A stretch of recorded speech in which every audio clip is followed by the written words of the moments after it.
사랑하는 우리 아버지 하나님, 오늘도 우리 사랑하는 성도님들과 함께 주의 말씀 앞에 있는데, 오늘도 주의 음성을 듣고 한 사람 한 사람이 또 한 번 하나님의 은혜를 새롭게 다시 한번 깨닫는 그런 시간 되게 하여 주옵소서. 예수 이름으로 기도합니다. 아멘. 아멘. 네. 제가 좀 목이 많이 가라앉아서 죄송합니다. 맑은 목소리를 못 드려서. 오늘 하나님 말씀은요, 히브리서 12장 9절과 10절 두 절입니다. 히브리서 12장 9절과 10절 두 절을 우리 같이 읽습니다. 시작. 또 우리 육신의 아버지가 우리를 징계하여도 공경하였거든 하물며 모든 영의 아버지께 더욱 복종하며 살려하지 않겠느냐. 그들은 잠시 자기의 뜻대로 우리를 징계하였거니와 오직 하나님은 우리의 유익을 위하여 그의 거룩하심에 참여하게 하시느니라. 아멘. 네, 이 말씀 바로 앞에 8절에는 우리가 너무 잘 아는 징계는 다 받는 것이오늘 너희에게 없으면 사생자요 친아들이 아니니라, 이런 말씀이 있어요. 오늘 이 말씀을 중심으로 우리는 오늘 제가 제목을 왜 예수 믿는 우리에게 고난이 있을까? 보통은 우리가 예수를 믿으면 모든 고난이 떠나가고, 그리고 우리의 삶이 건강함, 황통함, 부요함 이런 것들을 기대합니다. 뭐 나쁜 건 아닌데, 그런데 현실은 어떻습니까? 그렇지 않아요. 그랬으면 참 좋겠는데 그렇지 못해요. 예수 믿는 우리 앞에도 여전히 고난이 있고 힘이 듭니다. 또 세상이 돌아가는 것을 보면, 세상에서 되어지는 일들을 보면 정말 하나님이 계시나, 하나님이 정말 선하신 분인가, 이런 의심을 우리가 말은 하지 않지만 우리 마음 가운데는 그런 생각이 들 때가 있어요. 예를 든다면 아프리카의 그 극심한 그 기근으로 인해서 수많은 사람들이 굶어 죽는다든지, 아니면 갱단에서 쏜 그 총으로 이유 없이 어린아이가 맞아서 죽는다든지, 우리 신문지상에서 가끔 보잖아요. 만약 하나님께서 이런 일이 일어나도록 허락하셨다면 정말 그분은 선하신 하나님이라고 우리가 할 수 있을까? 혹은 그런 아픔을 당한 사람들에게 우리가 가서 걱정하지 말라고 합력해서 모든 일이 다 선을 이루어 주신다고 이렇게 얘기할 수는 없지 않을까? 또 당장 지금 큰 아픔을 당하고 어려움을 당한 가정에게 가서 그냥 다 맡기고 기도만 하라고, 하나님이 다 하신다고, 글쎄 이렇게 이야기할 수 있을까요? 쉬울 것 같진 않아요. 또 우리가 신앙생활하면서 우리가 늘 듣는 말씀 가운데 하나님이 우리 안에 임재 내주하신단 말이지, 그리고 우리 가운데 함께 하신 하나님, 그런데 왜 나는 그 하나님이 안 느껴질까? 입 밖으로 내진 않아요, 우리가 이런 얘기를요. 또 사회적으로 조금 가면 죄송한데, 혼전 선교가 나쁘다면 왜 하나님은 그것을 우리에게 커다란 유혹으로 남겨두셨을까? 왜 그런 디자이어를 우리 안에 주셨을까? 아예 없애면 되지 않았을까? 이런 생각들을 우리가 합니다. 우리 머릿속에는 이렇게 우리가 대답할 수 없는 많은 의문들, 질문들을 우리가 가지고 있고요. 시간이 지나면서 때때로 하나씩 둘씩 튀어나오기도 하고, 또 많은 질문들이 더 많이 쌓여서 우리 머리 창고 속에 차곡차곡 쌓이기도 합니다. 안타까운 것은 바로 뭐냐면, 성경이 이런 데 대해서 어떤 질문에 대해서도 완전하게 대답을 해주지 않고 있다라는 거예요, 여러분. 근데 이런 갈등과 고민, 이런 질문들은 우리만 했던 거는 아닌 것 같아요. 성경을 통해서 보면 많은 하나님의 사람들도 우리와 그렇게 다르지 않았다는 것을 알 수 있어요. 제가 몇몇 사람들의 예를 든다면, 첫 번째 욥을 우리가 들 수 있는데, 욥은 욥기 1장을 보게 되면 동방의 의인이라는 표현을 씁니다, 그를 향해서. 그리고 하나님이 그 욥에게 뭐라고 말하냐면, 욥을 소개하면서 그는 순전하여 악에서 떠난 자예요. 하나님이 보실 때 너무 괜찮은 사람이고 너무 자랑스러운 사람인 거죠. 그런데 그의 삶에 찾아온 그 고난과 역경은 정말 이루 말할 수 없는 역경이 오잖아요. 그리고 나서 그의 친구들이 찾아옵니다. 그리고 욥에게 처음에는 직접 말을 못했지만 조금 지나면서 뭐라고 그래요? 아무래도 네가 하나님 앞에 잘못한 게 있는 것 같다. 네 자신을 돌아보고 회개하라. 이런 식으로 친구들이 자꾸 접근을 할 때 욥은 그것을 용납하지 못합니다. 받아들일 수가 없습니다. 나도 모르겠다라는 거예요. 그게 욥기의 전체 이야기인데, 끝까지 하나님은 욥에 대해서, 그런 욥에 대해서 책망을 하지는 않으셨어요. 정죄하지 않았어요. 또 하나님의 사람 다윗을 우리가 생각할 수 있어요. 그 많은 사람 가운데 하나님이 정말 너는 내 마음에 드는 사람이야 라고 얘기한 유일한 사람이에요. 내 마음에 합한 자 다윗. 예. 근데 그 다윗이 이런 고백을 하죠. 그는 시편에서 이런 고백을 합니다. 22편 1절과 2절인데 우리 방송부에서 준비를 했더라고요. 내 하나님이여 내 하나님이여 어찌 나를 버리셨나이까. 어찌 나를 멀리하여 돕지 아니하옵시며 내 신음하는 소리를 듣지 아니하시나이까. 내 하나님이여 내가 낮에도 부르짖고 밤에도 잠잠치 아니하오나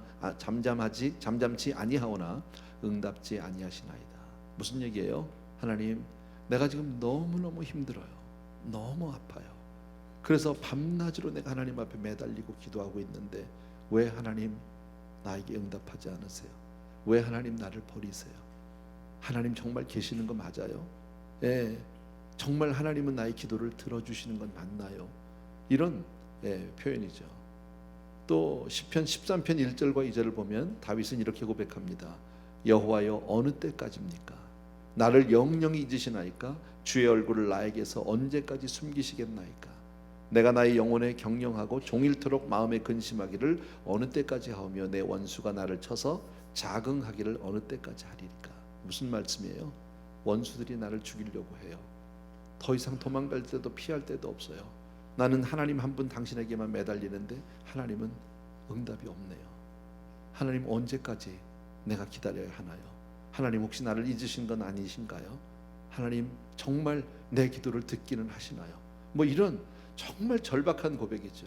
그러니까 그렇게 하나님의 마음에 합하고 정말 성경을 대표하는 인물인 다윗 같은 사람도 그의 삶 가운데서 그의 삶 속에서는 하나님이 느껴지지 않고 하나님이 정말 믿어지지 않아서 갈등하고 고민했던 부분을 성경이 그대로 기록하고 있었다라는 거예요. 솔로몬도 마찬가지 아닙니까? 그의 유명한 한마디 고백, 헛되다는 거죠. 다 해봤는데, 내 다 노력해봤는데, 하나님이 인생들에게 주사 수고하게 하신 것이라. 하나님이 인생들에게 허락해 주셨대요. 그래서 이렇게 수고스럽대요. 내가 헤아려서 행하는 모든 일을 본즉 다 헛되어 바람 잡으려는 것이다. 다윗 솔로몬의 고백이고요. 또 신약으로 넘어와서 세례 요한을 우리가 볼 수 있어요. 세례 요한이라는 사람에 대해서는 예수님이 뭐라고 극찬을 하셨냐면 여자가 낳은 자 중에서 최고라고 얘기했어요. 이보다 큰 자는 없다라는 거죠. 세례 요한은 어떤 사람입니까? 예수님을 직접 만난 사람입니다. 그리고 예수님에게 직접 세례를 베풀었던 사람입니다. 그리고 예수님을 증거했어요. 보라, 세상 죄를 지고가는 하나님의 어린 양이다라고 정확하게 예수님을 정말 드러냈던 사람 아닙니까? 그런데 마태복음 10장을 가서 보면 그가 감옥에 갇혔을 때 자기 제자들을 통해서 이렇게 물어봅니다. 너희들 가서 좀 물어봐라. 그분이 정말 우리가 믿고 기다리던 메시아가 맞는지 너희들 가서 한번 물어보라고 얘기합니다. 왜 의심이 듭니까?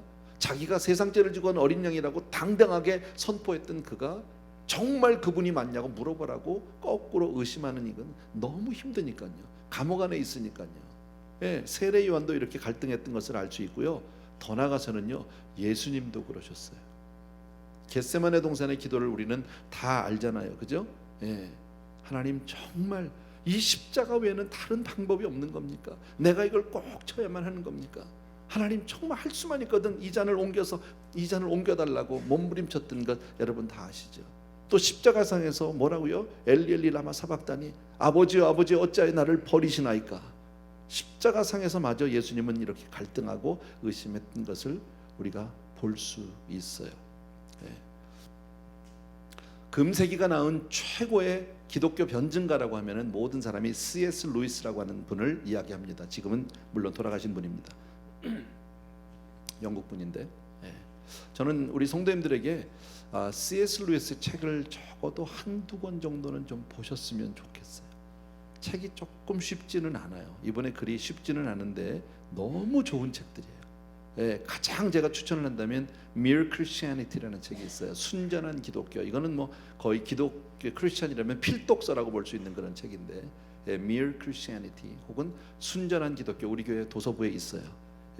그 외에도 많은 서적들이 있는데 어쨌든 너무너무 기가 막힌 분입니다. 근데 이분이 특별히 변증가기 때문에 많은 것을 논리적으로 설명을 참 잘해주고 계십니다. 근데 이분이 쓴 책 가운데서 The Problem of Pain이라고 하는 책이 있어요. 고통의 문제, 우리말로 바꾼다면요, The Problem of Pain이라는 책이 있는데 그 책에서 그는 그리스도인이 고난을 받을 때 생기는 많은 의심들에 대해서 아주 확실하게 설명을 해놓고 있어요. 그래서 얼마나 많은 사람들이 그의 책을 보고 거기서 위로를 얻고 힘을 얻고 용기를 얻었는지 몰라요. 너무너무 감사하죠. 근데 참 아이러니컬한 거는 뭐냐면 C.S. 루이스가 그 책을 쓰고 난 지 불과 몇 년 뒤에 그의 와이프가 부인이 암에 걸립니다. 그리고 나서 암투병을 하고 결국은 병상에서 아내가 죽습니다. 그리고 난 이후에 C.S. 루이스가 또 한 권의 책을 쓰는데 그 제목이 A Grief Observed예요. 다시 말씀드리면 슬픔의 관찰 이렇게 얘기할 수 있어요. 너무 슬펐다는 거죠. 근데 그 책에서 그 C.S. 루이스가 이렇게 말을 하고 있는데 그대로 제가 여러분들에게 옮겨드립니다. 그런데 하나님은 어디 계실까?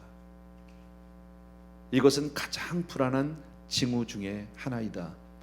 당신이 행복할 때는 너무 행복해서 그분이 필요하다는 생각이 들지 않는다. 만일 당신이 찬양으로 그분께 향한다면 당신은 팔을 벌려 환영을 받을 것이다. 그러나 당신의 필요가 너무 절실해서 그분께 가면, 어쩌면 자기 아내가 병상에 있을 때 아마 매달렸던 것 같아요. 너무 절실해서 그분께 가면 당신은 무엇을 발견하는가? 오로지 당신 면전에서 문이 쾅 닫히고 안에서 이중으로 빗장을 잠그는 소리를 듣게 될 것이다. 그 다음은 침묵뿐이다. 당신은 돌아서는 것이 더 나을 것이다. 그가 이렇게 고백을 합니다.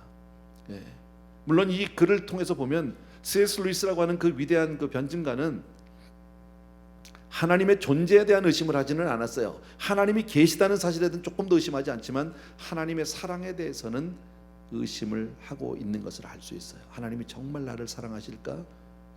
그렇다면 내가 이렇게 힘들고 아파하고 그 비통한 시간에 하나님은 도대체 어디 계셨단 말인가? 라는 질문입니다. 모든 사람이 이 C.S. 루이스가 얘기한 것처럼 이렇게 느낀다는 말은 아닙니다. 이럴 수도 있어요. 그런데 어떤 경우에는 정반대로 여러분 정말 힘들고 어렵고 고통의 시간에 하나님이 나와 함께 하셨다고 고백하는 분들도 있어요. 그러니까 모든 사람이 고통을 당할 때 하나님이 우리에게 하나님을 경험하는 것은 다 똑같지는 않아요. 그러니까 모든 사람을 고통을 당할 때 똑같은 잣대로 될 수는 없어요. 이럴 수도 있고 저럴 수도 있다라는 거예요, 여러분. 우리 저와 여러분도 분명히 고통을 당한 적이 있었어요. 여러분 그럴 때 우리가 제일 먼저 느끼는 게 뭘 것 같으세요? 내가 심한 고통 가운데 있으면 거의 대부분의 사람들이 느끼는 첫 번째 반응은 바로 뭐냐면 하나님에 대한 그 믿음에 대한 의심이에요. 정말 계시나? 하나님이 살아계시나? 하나님이 정말 나를 아시나? 하나님이 정말 나를 고쳐주실 것인가? 뭐 이런 의심들이 가장 많습니다. 저는 최근에 여러분도 아마 보셨을 겁니다. 이 로컬 신문에 났던 이야기가 기사 가운데인데 정말 안타깝게도 두 분의 젊은 목사님들이 자살을 하셨습니다. 한 분은 이 발렌시아에 있는 Real Life Church라고 하는 좋은 교회예요. 그 교회에 상담 사역을 하셨던 목사님 30대 초반입니다. 또 한 분은 최근에 리버사이드에 있는 하베스트 처치 그렉 로리라고 하는 유명한 목사님, 그 교회에서 자살 방지에 대한 사역을 감당했던 목사님인데 스스로 자살하셨습니다. 두 분이 다 권총 자살을 하셨는데 저는 이런 생각을 해봅니다. 왜 하나님이 그들의 자살을 그냥 두고만 보셨을까? 하나님이 그냥 아주 심플, 아주 한마디만 해줬으면 살아날 수 있지 않을까? 그들이 그런 극단적인 선택을 안 했을 수도 얼마든지 있을 터인데 왜 하나님은 그들이 자살하는 것을 그냥 가만히 두고만 보고 있었을까? 뭐 어떤 문제 때문에 그분들이 고민을 하고 극단적인 선택을 했는지는 잘 모르지만요, 제 경험을 보면, 저는 뭐 자살 충동을 느껴본 적은 없지만 아주 오래전에 제가 기도원에 가서 간절히 매달린 적이 있어요. 기도 제목이 있었어요. 반드시 하나님이 응답을 해주지 않으면 안 되는 그런 기도 제목이 있었어요. 그런데 제가 간절히 기도하는데 하나님이 저에게 한마디 음성을 주셨어요. 그것은 어떤 내가 문제 해결을 하는 음성이 아니었었어요. 그냥 한마디요. 아들아 라는 말이었어요. 딱 세 글자예요. 아들아, that's it. 근데 그 말 한마디, 그 음성에 모든 문제가 녹아버렸어요. 문제가 해결된 것 아니고 환경이 달라지지 않았지만 더 이상 그 환경의 문제가 나에게 문제가 아니었었어요. 이렇게 하나님은 아주 간단하게 이 모든 우리의 문제들을 해결해 줄 수 있는데 왜 이 젊은 목사님들이 자살을 택하는데 하나님은 아무것도 하지 않았을까? I don't know. 자, 왜 하나님은 우리 인생에게 고통을 허락하실까요? 정말 우리가 바라고 원하는 대로 우리의 삶 가운데 고통이 없으면 얼마나 좋겠습니까? 정말 예수를 믿기만 하면 모든 문제가 해결되고 모든 것이 만사형통이면 얼마나 좋겠습니까? 정말 우리 어르신들이나 저희들 가장 많이 좋아하는, 우리 성도님들이 어쩌면 가장 많이 좋아하는 찬송가 가운데 하나가 그거 아니, 나의 갈 길 다가도록 예수 인도하시니. 무슨 일을 만나든지 뭐예요? 만사형통하리라. 우리 그거 참 좋아하는데 부를 때마다 조금 찔리기는 있어요. 왜냐하면 실제 내 삶은 안 만사형통이니까. 그죠? 그럼에도 우리는 그 만사형통을 부릅니다. 근데 우리 현실은요, 아니요, 여전히 고통 가운데 있어요. 왜 하나님은 우리에게 고통을 허락하실까요? 저도 여기에 대해서 많은 퀘스천을 가지고 있었는데 어느 책을 보면서 이해가 됐어요. 좋은 예를 들어주셨어요. 나병 환자들, 문둥병 환자들. 문둥병 환자는 우리들이 아는 대로 신체적인 고통을 느끼지 못하는 사람들입니다. 그죠? 이것이 그 병의 비극이죠. 고통을 느끼지 못하는 거. 암병이 무서운 것은 바로 처음에 자각 증상이 없다는 거죠. 마지막에 가서야 정말 큰 고통이 찾아오는데 처음에는 거의 모른다는 거죠. 많이 발전될 때까지는요. 어쨌든 문둥병이 온몸에 펴지면 어떻게 됩니까? 그 고통의 신호를 전달하는 말초신경이 활동하지 않는 거예요. 더 이상. 그러니까 몰라요. 감각이 없어요. 근데 나병 환자들의 모습을 우리가 직접 보진 않았지만 우리들이 다 알죠. 어떤지 그분들이요. 얼마나 정말 흉측한 몰골을 하고 있고 얼마나 형편이 어려운지는 우리가 다 아는데 어쩌면 고통이 없는 세상의 결국은 그런 모습일지도 몰라요. 간접적으로. 실상 나병 환자들의 어떤 그 신체적인, 그 기형적인 그 신체적인 모습은 고통을 느끼지 못하는 데 대한 결과라고 볼 수 있어요. 그 책에서 이런 예를 들었더라고요. 그 나병 환자인데 너무 꽉 끼는 신발을 신었다는 거예요. 보통 사람 같으면 너무 꽉 끼는 신발이라 신발을 벗든지 다른 신발을 신었을 터인데 이분은 꽉 끼는데도 그게 느껴지지 않는 거예요. 그냥 신었어요. 그러고 다녔어요. 그랬더니 결과가 뭐예요? 엄지발가락이 떨어져 나갔어요. 고통이 없었기 때문에. 어떤 사람은 걸레질을 하는데 그 걸레자루를 너무 꽉 잡았다는 거예요. 근데 아무리 잡아도 그 느낌이 없는 거예요. 그래서 그냥 꽉 잡고 안 느껴지니까 더 느끼기 위해서 더 꽉꽉 잡았겠죠. 걸레질을 하려고. 그러다 보니까 손에 종기가 생겼어요. 그러다가 결국 엄지손가락이 떨어져 나갔어요. 여러분, 우리 어렸을 때 좀 바보 같은 장난 하잖아요. 친구들끼리 서로 눈 부릅뜨고 마주보고 누가 오래 뜨나 안 깜빡거리나 뭐 이런 거 하잖아요. 참 바보 같은 짓인데 왜 우리가 그걸 못 참습니까? 아프거든요. 따갑거든요. 그죠? 근데 나병 환자는 어떻습니까? 눈이 어느 정도 되면 감아야 되는데 따갑고 자각이 있어야 되는데 안 따가운 거예요. 안 계속 뜨고 있다가 실명해서 맹인이 된다는 거죠. 이렇게 본다면 고통은 어쩌면 수만 가지 방법으로 우리를 돕고 지키고 있음을 우리는 알 수 있다라는 거예요. 여러분. 차라리 고통이 있기 때문에 우리는 조심할 수 있고, 만약에 우리가 정말 고통을 다 없이 고통 없는 삶을 산다면 아마 우리들 이 나이까지 못 살 거예요. 다 젊은 나이에 다 죽을걸요.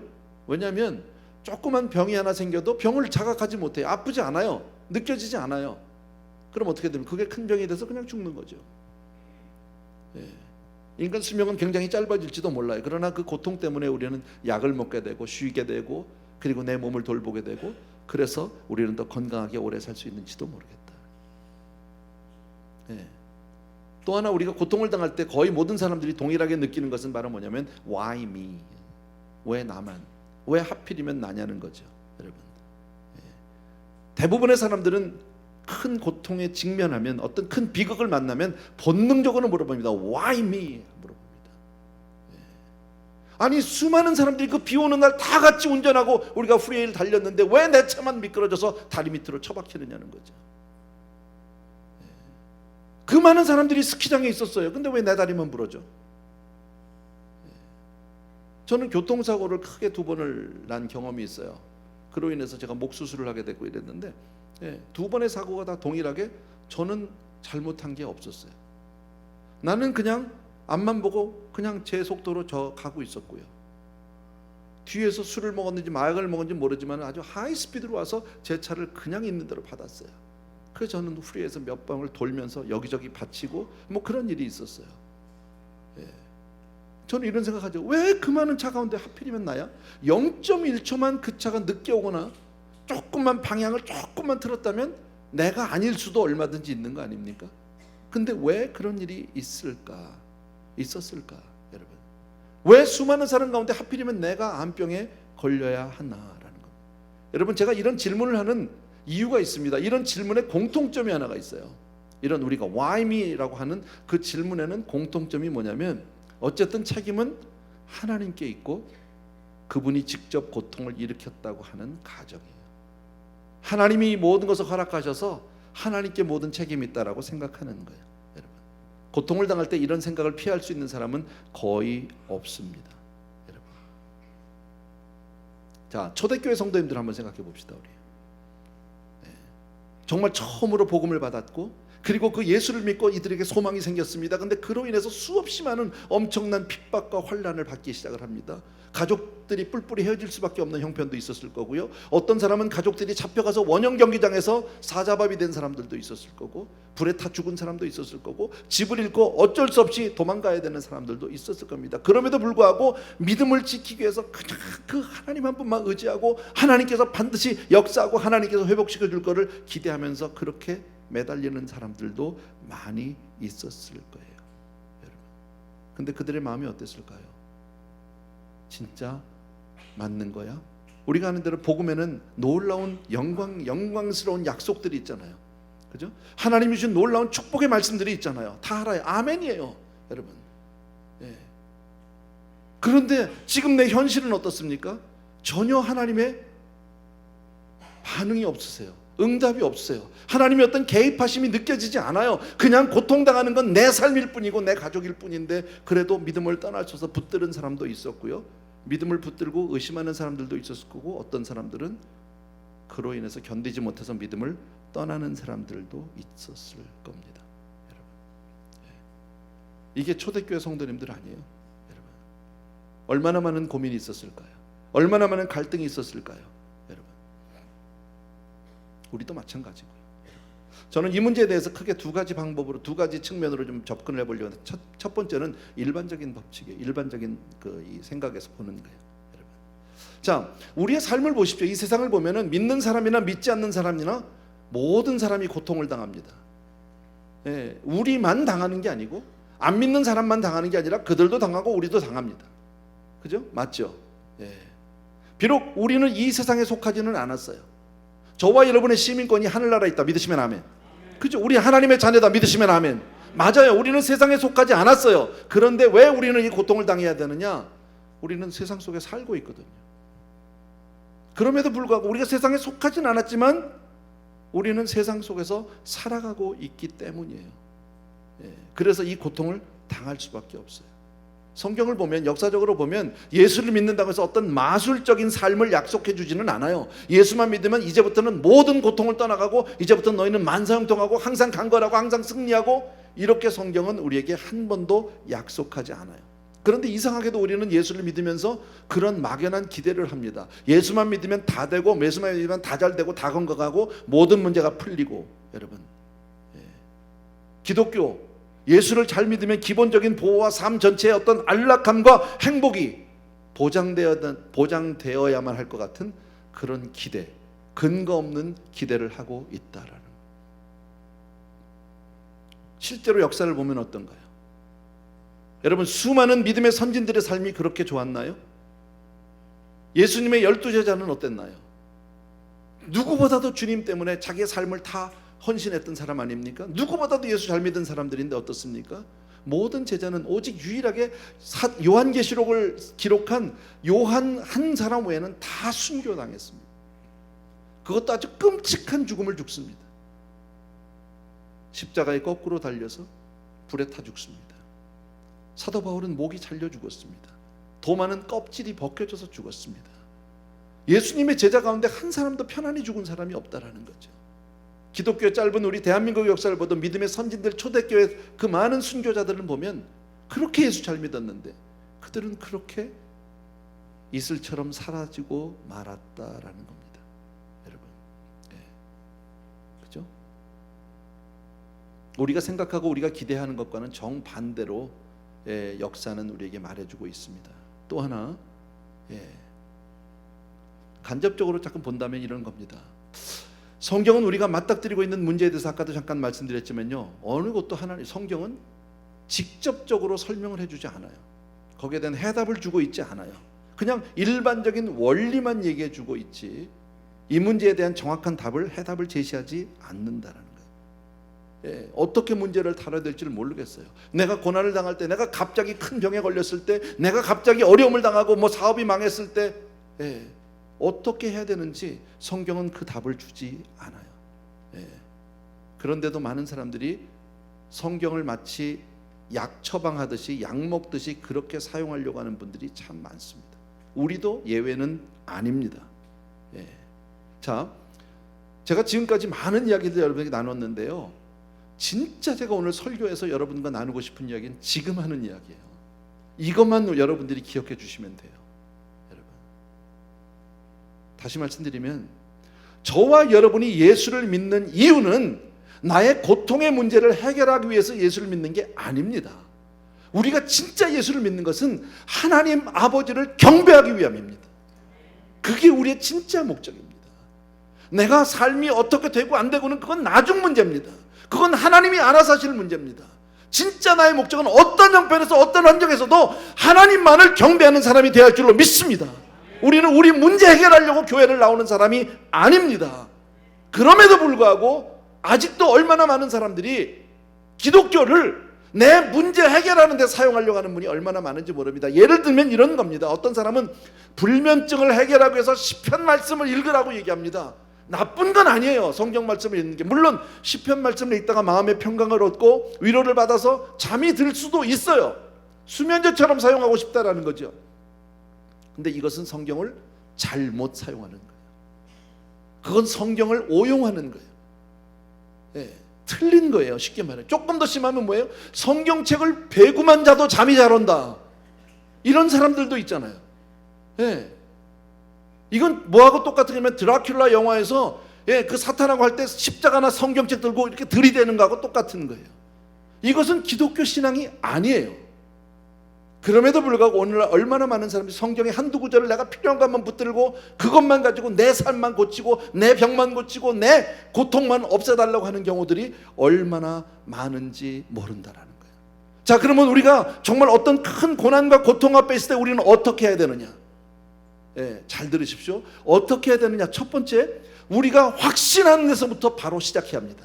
내가 분명히 알고 있는 데서부터 시작해야 합니다. 그게 바로 뭡니까? 하나님은 나의 아버지시다. 아멘. 그 하나님이 나를 사랑하시다 믿으시면 아멘.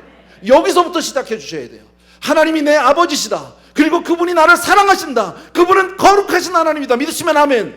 아멘. 그렇다면 내 모든 환경이 어떻게 벌어지든지 간에 하나님은 내 아버지시고 나를 사랑하시기에 하나님이 나를 보호해 주실 수도 있고 안 보호해 주셔도 하나님은 여전히 나를 사랑하신다는 사실이에요. 아멘.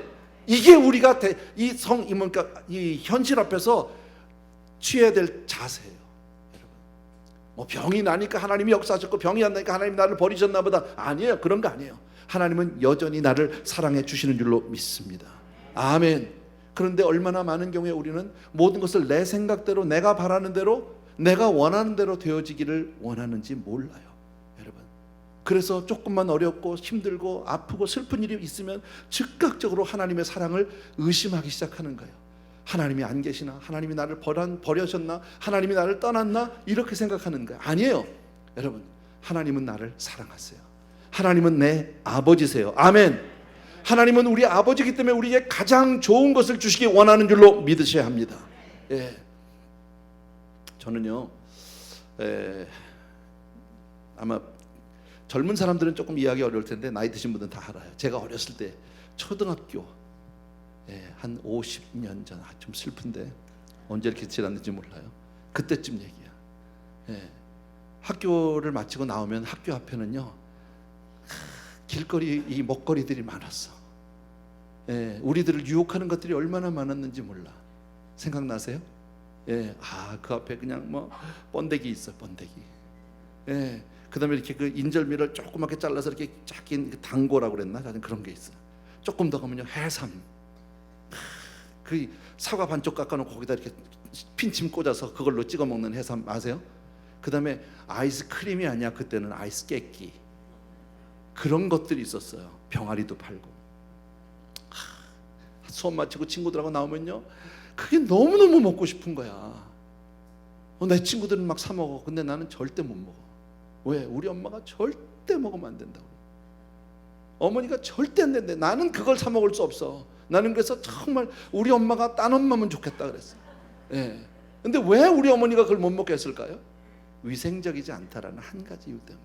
나를 위해서 그런 거죠. 근데 어린 내 맘에는요 우리 엄마 말고 딴 엄마가 좋더라고.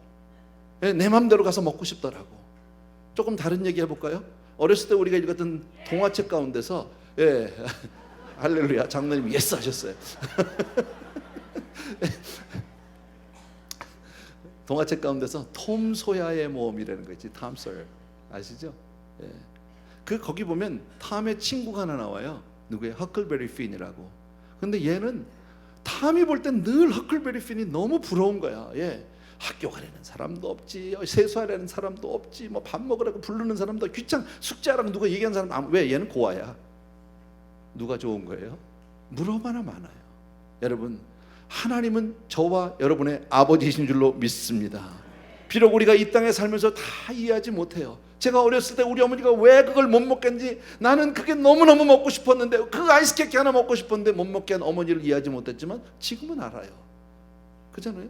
우리가 지금은 이해할 수 없지만 저 천국에 가면 다 이해되는 날이 분명히 있을 줄로 믿습니다. 성경을 통해서 보면 하나님이 보시는 이 세상은 그냥 우리가 천국을 들어가기까지 우리를 훈련시키는 예비 학교일 뿐이에요. 예. 이곳에서 우리를 변화시키고 이곳에서 우리는 이 땅이 전부인 양 살아가고 여기서 끝을 보고 여기서 모든 해답을 얻으려고 하지만 아니요, 하나님이 볼 때 우리는 여기서 훈련받아서 저 천국에 가서 하나님 앞에 갔을 때 정말 훌륭한 인격체로 서는 그날을 하나님이 기대하고 계신 줄로 믿습니다. 아멘. 그래서 우리는 마치 이 세상에 살면서 어떤 어려움과 고통이 올지 몰라요. 어쩌면 예수 믿기 때문에 우리는 믿지 않는 사람보다 더 많은 고통을 겪을지도 몰라요. 그러나 더 많은 훈련과 더 많은 연단이 있다면 더 아름다운 사람으로 변화시키기 위한 하나님의 사랑임을 우리는 믿습니다. 그래서 하나님을 사랑하는 거예요. 그냥요. 우리가 오늘도 이 자리에 와 있는 이유는 내가 하나님을 경배하기 위한 거예요. 내가 뭘 받으려 온 게 아니에요. 내가 뭘 얻으러 온 게 아니라 하나님을 경배하는 것이 우리 삶의 진정한 이유여 목적인 줄로 믿습니다. 그리고 그 하나님은 나의 아버지시고 그 하나님이 나를 사랑하신다는 사실 끝까지 붙들고 승리하는 우리 사랑하는 성도님들 되길 주의 이름으로 축원합니다. 아멘. 우리 찬송하겠습니다. 같이. 이 세상 끝날까지 주 봉사하리니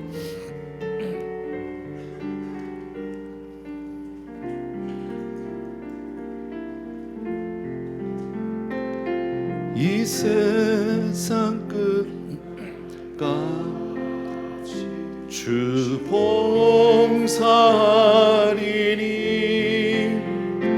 내 친구 되신 주여 늘 함께 하소서.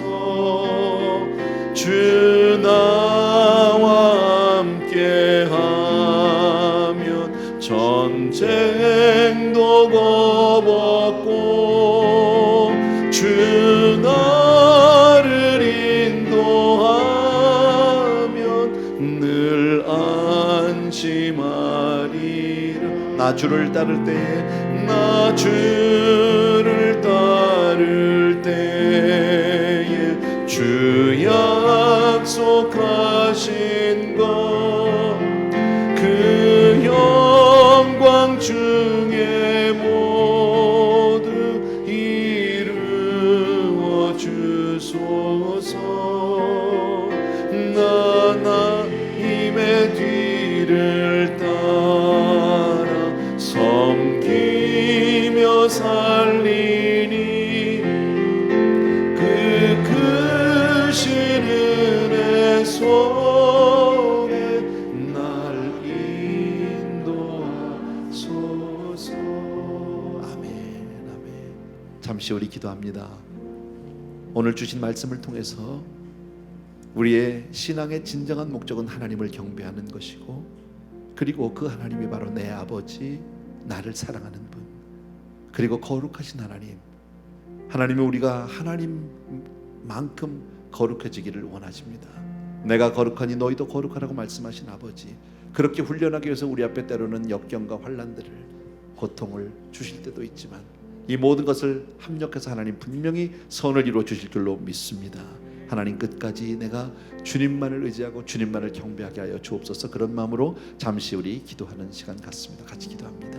할렐루야. 사랑하는 아버지, 주의 은혜 진심으로 감사를 드리고, 우리 귀한 성도님들과 더불어서 이 시간 우리 사랑하는 성도님들과 더불어서 간절히 간구합니다. 나의 사랑의 주님, 능력의 내 아버지, 귀한 성도님들의 삶 가운데 오늘도 하나님만이 나의 삶이시고 하나님만이 나의 전부이시고 주님만이 나의 아버지심을 고백합니다. 내 아버지, 나를 사랑하시는 아버지, 우리 사랑하는 성도님들이 온전히 우리가 주님을 경배하게 하여 주옵소서. 주님을 찬양하게 하여 주시옵소서. 주님께 영광만 돌리게 하여 주시옵소서. 나의 사랑하는 주님, 우리 귀한 성도님들의 삶이 늘 주 안에 있게 하시고, 어떤 경우에도 하나님을 의심하거나 하나님을 원망하지 아니하고 오직 하나님께만 영광을 돌리는 우리 성도님들을 다 되게 하여 주옵소서. 예수 이름으로 기도합니다. 아멘. 우리 조용히 일어나셔서 마지막 3절 한번 드리고 우리 마지막 기도합니다. 이 세상 온 것이 내 마음을 흔들고 저 악한 원수들이 안팎에 있으니 주 나를 돌아보사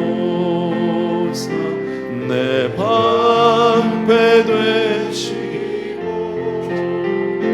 그 크신 은혜 속에 날 인도하소서. 아멘, 아멘.